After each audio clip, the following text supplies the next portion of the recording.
ആറ്റുകാൽ പൊങ്കാലയ്ക്ക് ശേഷം നഗരം മുഴുവൻ വൃത്തിയായി എന്ന് ഗീർവാണം അടിച്ചുകൊണ്ട് നടക്കുന്ന മേയർ വി രാജേഷിന് മുന്നിൽ ഒരു ജീവിക്കുന്ന ഉദാഹരണം. നഗരത്തിൽ നിന്ന് വലിയ ദൂരെയല്ല, കവടിയാറിൽ നിന്ന് ഒരു ലൈവ്.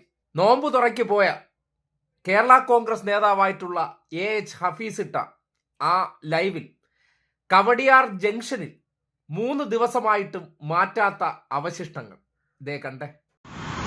പ്രിയപ്പെട്ടവരെ, ഇപ്പം ഞാൻ കവടിയാറിൽ വീട്ടിലോട്ട് പോകുന്ന വഴിക്കൊന്ന് വണ്ടി നിർത്തി നോമ്പ് തുറക്കാൻ വേണ്ടി നിർത്തിയാണ്. അപ്പം ഈ സമയത്ത് ഞാനിത് നോമ്പ് തുറന്നുകൊണ്ടിരിക്കുമ്പോൾ കഴിഞ്ഞ കാഴ്ചയെന്ന് പറഞ്ഞാൽ ഇത് ലൈവ് വീഡിയോ ആണ്. പൊങ്കാല കഴിഞ്ഞിട്ട് ഇന്ന് 3-ാം ദിവസമാണ്. നഗരം വൃത്തിയാക്കുന്ന കാര്യത്തിൽ മേയർ ശുഷ്കാന്തി എടുത്തില്ല എന്നൊന്നും ഞാൻ പറയുന്നില്ല. അദ്ദേഹം വളരെ മുൻകൈ എടുത്തു. ഇത് കണ്ടോ, പൊങ്കാലയുടെ അവശിഷ്ടങ്ങളും. കവടിയാർ പോലുള്ള സ്ഥലമാണ് ഈ കാണുന്നത്. നോക്കാം, പൊങ്കാല ഇട്ട ബാക്കി വരുന്ന പൊങ്കാലയുടെ ബാക്കി വരുന്ന ഭാഗങ്ങൾ ഈ റോഡിൽ കൃത്രിമ മഴ പെയ്യിച്ച സ്ഥലം, ഏറ്റവും VIP ഏരിയ എന്ന് പറയുന്നൊരു സ്ഥലം. ഇവിടെ നോക്ക്, ഇപ്പോഴും ഇത് വൃത്തിയാക്കിയിട്ടുണ്ടോ ഇല്ലയോ എന്നുള്ള കാര്യം. ഇതേ അവസ്ഥയാണ്. ഇത് നഗരത്തിൻ്റെ ഇപ്പോഴത്തെ അവസ്ഥയാണ്. ബഹുമാനപ്പെട്ട മേയറുടെ ശ്രദ്ധയിൽ ഇത് പറ്റിയിട്ടില്ല എങ്കിൽ അദ്ദേഹം നഗരം ശുചിയാക്കാൻ ഇറങ്ങുന്ന ഈ വേളയിൽ ഇത് കൃത്യമായി തന്നെ എടുക്കണമെന്നൊരു അഭ്യർത്ഥനയുണ്ട്. ഇത് വെറുതെ പറയുന്നതല്ല, ഞാനിപ്പം തന്നെ ലൈവായിട്ട് പറയുന്നു. ഈ സമയം തന്നെയാണ് ഇപ്പോൾ എടുത്തിരിക്കുന്നത്. പൊങ്കാല കഴിഞ്ഞത് 2 ദിവസമായി. ഈ കവടിയാർ ജംഗ്ഷനിൽ നിന്നും ഒരു 50 മീറ്റർ പോലും മാറ്റമില്ല. ഗോൾഫ് ക്ലബിലേക്ക് പോകുന്ന വഴിയിലാണ് ഈ കാണുന്ന കാഴ്ച. VIP ഏരിയ എന്ന് പറയുമ്പോൾ ഇവിടെ ജഡ്ജിമാർ താമസിക്കുന്നുണ്ട്, ജനപ്രതിനിധികൾ താമസിക്കുന്നുണ്ട്, മന്ത്രിമാർ, മുൻമന്ത്രിമാർ, കോൺഗ്രസ് നേതാക്കളൊക്കെ താമസിക്കുന്ന, BJP നേതാക്കളൊക്കെ താമസിക്കുന്ന ഏരിയയാണ് ഈ റോഡ്. എൻ്റെ വണ്ടി ഇവിടെ കിടക്കുന്നു. വേറെ വണ്ടികൾ പോകാൻ 2-3 വണ്ടികൾ ഒന്നിച്ച് പോകാൻ പറ്റുന്ന ഒരു സ്ഥലമുണ്ട്. ഏതായാലും എനിക്ക് നോമ്പ് തുറക്കാനുള്ള ആഹാരം വണ്ടിക്കകത്തിരിക്കുകയാണ്.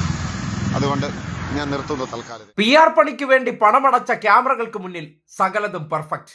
പക്ഷേ reality is so sad and so ദുരന്തം. ആറ്റുകാൽ പൊങ്കാലയുടെ ചരിത്രത്തിൽ ഈ അവസ്ഥ നഗരം കണ്ടിട്ടില്ല. മുഖം മിനുക്കിയിട്ട് അത് കുറച്ചു പേരെ കൊണ്ട് വാർത്തയടിപ്പിച്ച് എല്ലാം സെറ്റാണെന്ന് പറയിക്കുമ്പോൾ ഒരു ക്യാമറയുമായിട്ട് നഗരവാസികൾ അങ്ങ് ഇറങ്ങിയാൽ തീരാവുന്ന പ്രശ്നമേ ഉള്ളൂ.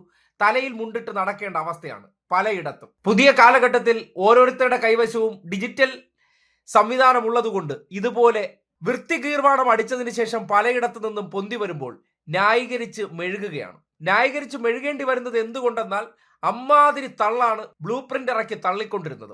ഇതൊക്കെ നാക്ക് വെച്ച് ഡയലോഗ് അടിക്കുന്ന പോലെ സിമ്പിൾ ആണെന്നാണ് കരുതിയിരുന്നത്.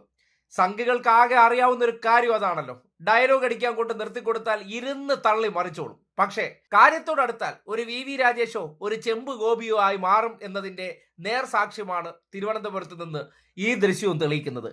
ഇനി ഇത് എന്ന് നേരെയാവുമെന്ന് ചോദിച്ചാൽ അതിന് മഴ പെയ്യേണ്ട അവസ്ഥയാണ്. മഴ പെയ്ത് ഈ നഗരം മുഴുവൻ വൃത്തിയാക്കേണ്ട അവസ്ഥയാണ്. അല്ലാതെ സ്വന്തം നിലയ്ക്ക് കോർപ്പറേഷൻ എന്ന കഴിവുകെട്ട സംവിധാനത്തിന് നഗരം മുഴുവൻ ഇനി 1 മാസമായാലും വൃത്തിയാക്കാൻ കഴിയില്ല. ഒരിടത്തെ ചവറ് വാരി മറ്റൊരിടത്ത് കൊണ്ടുവയ്ക്കുക, നഗരത്തിലെ വാരി ആറ്റുകാൽ ക്ഷേത്രത്തിനകത്ത് കൊണ്ടുവന്ന് തള്ളിക്കൊടുക്കുക, ഇതൊക്കെയാണ് കലാപരിപാടികൾ. ഈ കലാപരിപാടിയുടെ കുറച്ചുകൂടി ദൃശ്യങ്ങളുണ്ട്, അതുകൂടി ഉടനടി നിങ്ങളെ കാട്ടിത്തരാം. ഇതാണ് നിലവിൽ പൊങ്കാല കഴിഞ്ഞപ്പോൾ നഗരത്തിന്റെ അവസ്ഥ. വരും ദിവസങ്ങളിൽ ഈ ചവറുകൾ നഗരവാസികൾക്ക് തന്നെ കെടുതിയായി മാറാൻ പോവുകയാണ്.